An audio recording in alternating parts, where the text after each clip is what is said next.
Hello friends, आप सभी का स्वागत है आपके अपने चैनल एग्जाम 365 में। उम्मीद है आप सब ठीक होंगे और आपकी तैयारी भी अच्छी चल रही होगी।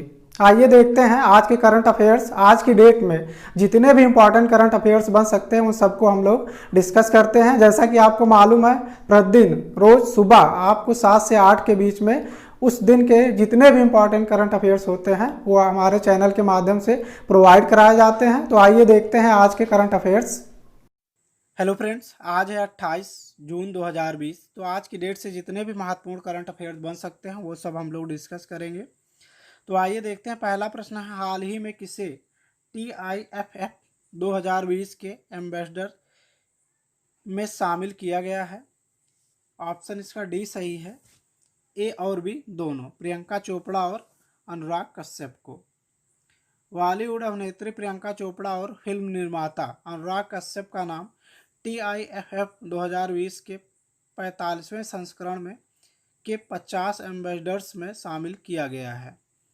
TIFF का फुल फॉर्म है टोरंटो इंटरनेशनल फिल्म फेस्टिवल।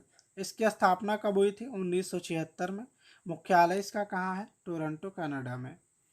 दूसरा प्रश्न है, हाल ही में भारत के बाहर दुनिया का पहला योग विश्वविद्यालय किस देश में खोला गया है? ऑप्शन बी सही है इसका, अमेरिका में। अमेरिका उत्तरी अमेरिका महाद्वीप में स्थित है। इसकी राजधानी क्या है? वाशिंगटन DC है। मुद्रा कौन सी है? अमेरिकी डॉलर है। वर्तमान राष्ट्रपति कौन है? डोनाल्ड ट्रंप है।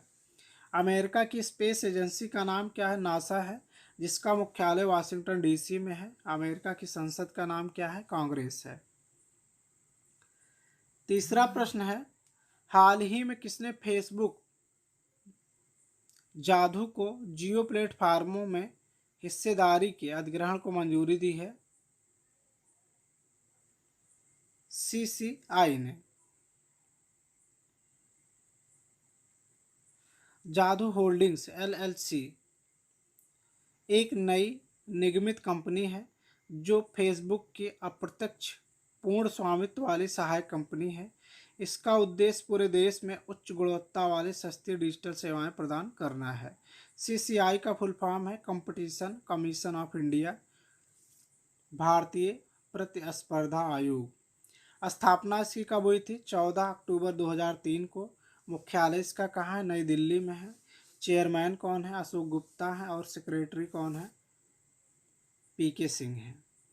चौथा प्रश्न है, हाल ही में माली गणराज्य ने किसे 500 मेगावाट सोलर पार्क परियोजना सौंपी है? ऑप्शन ए सही होगा इसका, DST को। इस कार्यक्रम की अध्यक्षता अक्षय ऊर्जा मंत्री RK सिंह ने की है और अंतर्राष्ट्रीय सौर गठबंधन भारत में स्थित एक अंतर्राष्ट्रीय अंतर सरकारी संगठन है जिसका उद्देश्य बड़े पैमाने पर सौर ऊर्जा क्रांति लाना है। NTPC का फुल फॉर्म क्या है? National thermal power corporation limited है। स्थापना कब हुई थी इसकी? 7 नवंबर 1975 को। मुख्यालय कहाँ है? नई दिल्ली में है। वर्तमान चेयरमैन और MD कौन है? गुरदीप सिंह है। पांचवा प्रश्न है, हाल ही में केंद्रीय मंत्रिमंडल ने कितने करोड़ रुपए के पशुपालन बुनियादी ढांचा विकास कोष की घोषणा की है? 17,000 करोड़ रुपए। इस कार्यक्रम की अध्यक्षता अक्षय ऊर्जा मंत्री RK सिंह ने की है और अंतर्राष्ट्रीय सौर गठबंधन भारत में स्थित एक अंतर्राष्ट्रीय अंतर सरकारी संगठन है जिसका उद्देश्य बड़े पैमाने पर सौर ऊर्जा क्रांति लाना है। NTPC का full form national thermal power corporation limited. स्थापना 7 नवंबर 1975। मुख्यालय नई दिल्ली। चेयरमैन और MD कौन है? गुरदीप सिंह है। तो आगे बढ़ने से पहले जो भी मित्र हमारे चैनल पर नए हैं वो चैनल को सब्सक्राइब अवश्य कर लें, इससे आगे आने वाले सारे वीडियोज और अपडेट्स आप तक पहुंचती रहें। नेक्स्ट क्वेश्चन है, हाल ही में किस राज्य सरकार ने लोक कलाकार गुलाब बाई संगमनेरकर को Vithabai Narayan Gavarkar lifetime achievement award देने की घोषणा की है? ऑप्शन सी सही होगा इसका, Maharashtra. Vithabai Narayan Gavarkar lifetime achievement award वरिष्ठ तामाशा लोक कला कलाकार को दिया जाता है। महाराष्ट्र की राजधानी क्या है? मुंबई है। मुख्यमंत्री कौन है? उद्धव ठाकरे हैं और गवर्नर कौन है? भगत सिंह कोश्यारी है। महाराष्ट्र उच्च न्यायालय के मुख्य न्यायाधीश कौन है? दीपांकर दत्ता है। नेशनल पार्क कौन कौन से हैं जो कि इम्पोर्टेंट है? बोरीवली या संजय गांधी राष्ट्रीय पार्क भी इसका नाम है। चंदोली राष्ट्रीय पार्क है, तबोड़ा राष्ट्रीय पार्क है, गुग्गामल राष्ट्रीय पार्क है, नवागांव राष्ट्रीय पार्क और तंसा नेशनल पार्क। 7वां प्रश्न है, हाल ही में किसने इंडियन रेड क्रॉस सोसाइटी की ई ब्लड सर्विस मोबाइल एप्लीकेशन को लॉन्च किया है? ऑप्शन बी होगा इसका डॉक्टर हर्षवर्धन। इस मोबाइल एप्लीकेशन का उद्देश्य उन लोगों की चिंताओं को समाप्त करना है जिन्हें नियमित रक्त की आवश्यकता होती है। यह मोबाइल एप्लीकेशन शहर में ब्लड बैंकों में रक्त की उपलब्धता के बारे में जानकारी प्रदान करेगा और एक व्यक्ति एक बार में 4 यूनिट रक्त के लिए ऑर्डर दे सकेगा। अगला प्रश्न है, डॉक्टर हर्षवर्धन हमारे देश के केंद्रीय स्वास्थ्य मंत्री,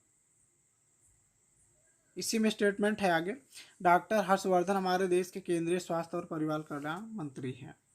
8वां प्रश्न है, हाल ही में IMF ने वित्त वर्ष 2021 में भारत की अर्थव्यवस्था कितने प्रतिशत घटने का अनुमान लगाया है? ऑप्शन ए होगा 4.5%। अंतर्राष्ट्रीय संगठन ने भारत में इसे अब तक की ऐतिहासिक कमी कहा है। इसके अलावा IMF ने भारतीय अर्थव्यवस्था वर्ष 2022 में 6% की वृद्धि से बढ़ने की संभावना जताई है। IMF का फुल फॉर्म है इंटरनेशनल मॉनेटरी फंड। स्थापना कब हुई इसकी? 1944 में। मुख्यालय कहाँ है? वाशिंगटन DC में। प्रबंध निदेशक कौन है? Christine Lagarde. अगला प्रश्न है, हाल ही में कौन MCC की पहली महिला अध्यक्ष बनी है? ऑप्शन ए सही होगा क्लेयर कोनोर। इंग्लैंड की पूर्व महिला कप्तान क्लेयर कोनोर मेरी वेलोन क्रिकेट क्लब की 233 वर्षों के इतिहास में अध्यक्ष बनने वाली पहली महिला बन गई हैं। इसकी स्थापना कब हुई थी MCC की? 1787 में। मुख्यालय कहाँ? London, United kingdom. 10वां प्रश्न, हाल ही में किसके द्वारा जारी एक रिपोर्ट के मुताबिक कोरोना के बाद प्रति व्यक्ति आय में गिरावट आई है? स्टेट बैंक ऑफ इंडिया की रिपोर्ट के अनुसार। स्टेट बैंक की शोध रिपोर्ट है, ये शोध रिपोर्ट है इकोरैप में यह कहा गया है रिपोर्ट में यह कहा गया है कि वित्त वर्ष 2020-21 के दौरान अखिल भारतीय स्तर पर प्रति व्यक्ति आय 5.4% घटकर 1.43 लाख रुपए सालाना रह जाएगी। तो उम्मीद है आप सबको यह वीडियो ज़रूर पसंद आया होगा। इसी तरह के महत्वपूर्ण करंट अफेयर्स आप तक पहुंचते रहें, उसके लिए आप हमारे चैनल को सब्सक्राइब अवश्य कर लें। धन्यवाद मित्रों।